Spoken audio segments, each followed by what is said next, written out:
Le agradezco enormemente al doctor Raimundo Campos nos tome la llamada en esta mañana de miércoles. Él es doctor en Economía por la Universidad de California en Berkeley, maestro en Economía por el Colegio de México y licenciado en Economía por el TEC de Monterrey desde 2009, profesor investigador en el Centro de Estudios Económicos del Colegio de México. Asimismo, es investigador asociado externo del Centro de Estudios Espinosa Iglesias, el CEI. Ha obtenido diversos premios, como el de Investigación 2018, otorgado por la Academia Mexicana de Ciencias, el primer lugar en el Premio Nacional de Finanzas Públicas, otorgado por la Cámara de Diputados en 2014 y 2016.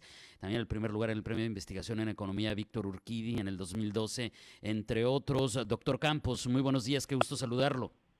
No, muy buenos días, muchas gracias por la invitación y un saludo a todo el auditorio. Sin duda, creo que es importante, aunque para la mayoría de nosotros, doctor, le tengo que comentar, entender esto que usted plantea en un ensayo que nos hicieron llegar por parte del CEI, que le agradezco enormemente, respecto a que atender las desigualdades en México es un asunto de seguridad nacional. Le pediría, doctor, que partiéramos desde el principio. Es decir, ¿qué tienen que ver las desigualdades en México? O sea, toda esta situación de, por ejemplo, la falta de movilidad social con la seguridad nacional y por qué lo plantea de esa manera. No, muchísimas gracias. Mira, es un estudio, es un libro que acabo de publicar, está editado por Grano de Sal y por el Centro de Estudios Espinosa Iglesias. Lo estoy presentando la semana pasada en el Colegio de México y está disponible a la venta, pues ya básicamente en todas las librerías. De hecho, estuve por Tijuana hace un mes presentándolo en la UABC precisamente. Entonces, en este libro lo que hablo es de las consecuencias de las desigualdades y las desigualdades que tenemos en nuestro país y cómo estas afectan nuestra vida diaria. De hecho, el libro se llama Desigualdades, ¿por qué nos beneficia un país más igualitario?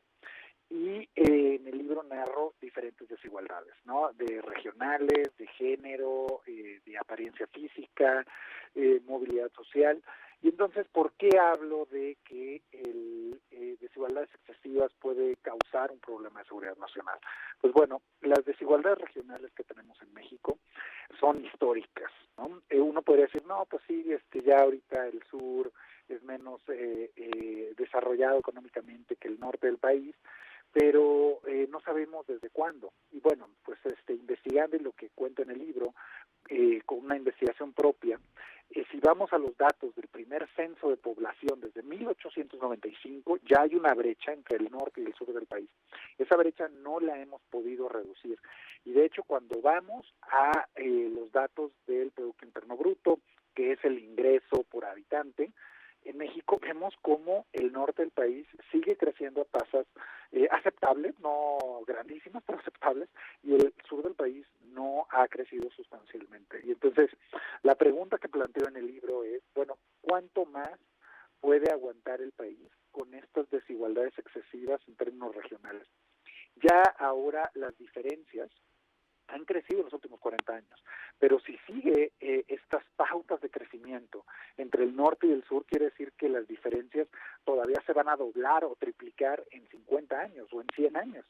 Y entonces el país puede aguantar más diferencias todavía en términos regionales de 50 o 100 años, es la pregunta que planteo, y por eso digo que es la principal amenaza para la seguridad nacional, para la integridad territorial del país.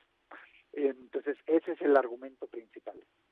Es sumamente interesante, creo que pocos habíamos tenido la capacidad de asociar esos conceptos, doctor, y hay datos súper interesantes en el brief del libro Desigualdades, ¿por qué nos beneficia un país más igualitario?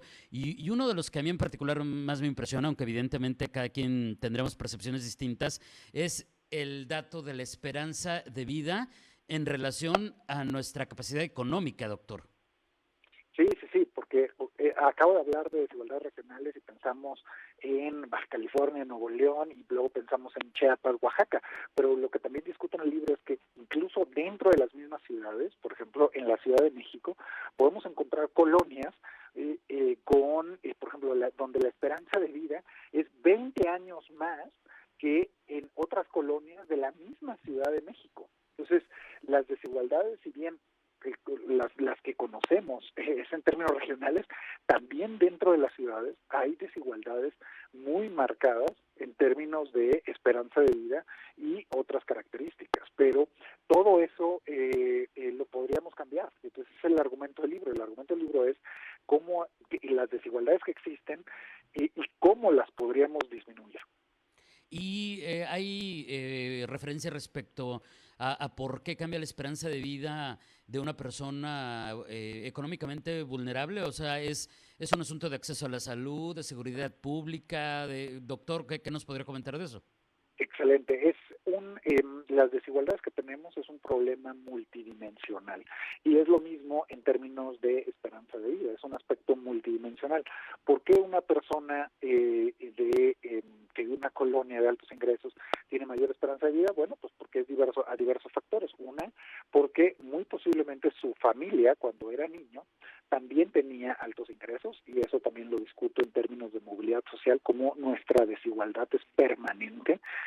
Y entonces, si tiene mayores ingresos cuando es en la niñez, pues tienes mayor alimentación, tienes mayores cuidados en términos de salud, también te enfrentas a situaciones de menor estrés. Entonces, de hecho, esa es una de las razones por las cuales también discuto cómo las desigualdades nos afectan a todos. Las desigualdades causan estrés, ansiedad, pero estos afecta más a las personas de menores ingresos. Entonces, pues si tú te enfrentas a un ambiente de mayor inseguridad en las calles, mayor estrés, mayor ansiedad, peor alimentación, peor acceso a la salud, pues podremos entender por qué la diferencia en esperanza de vida es de 20 años dentro de la Ciudad de México. 20 años. Es un dato, como le decía, doctor, me parece impresionante. Y evidentemente cuando hablamos de desigualdad, hablamos en un país como el nuestro, aunque en muchos también, digo, Estados Unidos, qué decir de eso, doctor, pero evidentemente hablando de desigualdad hay que hablar de discriminación y estereotipos. Y entre más pertenezcamos a uno de esos grupos o sumemos a uno de esos grupos, pues peor será nuestra situación. Así es, hablo de discriminación de género y hablo de discriminación de por apariencia física. Entonces, uno podría pensar, no, pues solo se necesita echarle ganas para salir adelante. Y por supuesto que hay que echarle ganas en la vida para que nos vaya bien, pero también hay ciertos factores que no dependen de nosotros, y uno de ellos es la discriminación.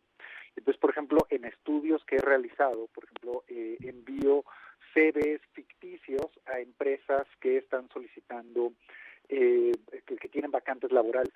Entonces, el CV es el mismo, pero cambia la fotografía. Entonces, en un estudio envié mujeres muy blancas o mujeres muy morenas en la fotografía, pero el CV es muy similar, y en otros envié también mujeres con sobrepeso, obesidad, y en otras mujeres con peso ya en el rango normal. ¿Qué fue lo que sucedió? ¿Qué es lo que nos dice este estudio?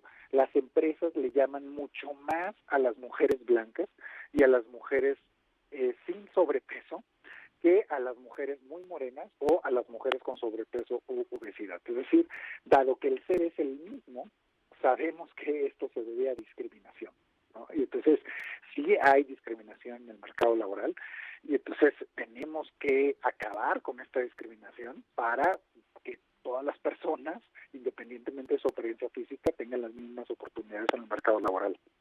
Y de ahí podemos hablar de otros tipos de discriminaciones, incluyendo la parte de las comunidades indígenas, doctor, pero también en función del tiempo me voy a brincar, digamos, a una de las reflexiones que considero que podrían ser una de las más importantes, y es ¿por qué estas desigualdades nos afectan a todos? Porque no faltará el que diga, pues yo no pertenezco a ninguno de esos grupos y yo soy así, soy asá, y entonces, pues gracias, a mí me va a ir muy bien. Pero al final debemos entender, y usted creo que lo explica de una manera muy clara, que esto de la desigualdad nos afecta a todos, nos afecta como país. Así es, nos afecta de diversas maneras. Una manera, ya le expliqué, que es la parte de la ansiedad y el estrés. Lo que se ha visto en estudios científicos, empíricos, es que los países con desigualdades excesivas, todos los miembros de la sociedad sufren de mayor ansiedad y estrés que en sociedades más igualitarias. Entonces, esto está afectando incluso a los más ricos en una sociedad. Pero no solo eso, también nuestro crecimiento hace que sea desigual y no todos pueden beneficiarse del crecimiento económico. Y luego algo muy sencillo e intuitivo es, imaginemos todas las científicas, todos los científicos, todos los artistas que hemos perdido a causa de las excesivas desigualdades. Entonces no podemos ver la producción y la creatividad que hubieran tenido si hubieran tenido las mismas oportunidades. Entonces, si yo soy empresario, me conviene que el país sea más igualitario porque tengo mayor mercado a quien venderle, tengo mayor mercado de a quién contratar que me pueda servir para mi empresa. Entonces, las desigualdades nos terminan afectando a todos. Entonces, nos podríamos beneficiar todos como sociedad si buscamos una solución, un desarrollo incluyente que nos beneficie a todos. Uno podría pensar, y lo que se enseñaba antes en economía hace 20 años, era que o crecías o hacías políticas redistributivas. Y lo que muestra en el libro es que este paradigma ya no es correcto. Lo que sabemos el día de hoy es que tenemos que crecer de forma incluyente y tenemos que hacer las dos cosas al mismo tiempo. Cómo crecer de forma equitativa y que beneficie a todos. Doctor, le agradezco enormemente este tiempo, pues el que nos platica el planteamiento de su libro Desigualdades, ¿por qué nos beneficia un país más igualitario? Les deseo que tenga un excelente miércoles, gracias y muy buenos días. Muchas gracias por la invitación, saludos. Gracias, es el doctor Raimundo Campos, investigador del CEI, investigador del Colegio de México y que hace esta relación entre la desigualdad y la seguridad nacional y por supuesto hablándonos de cómo lo plantea todo esto en su nueva entrega, ya disponible este libro Desigualdades, ¿por qué nos beneficia un país más igualitario?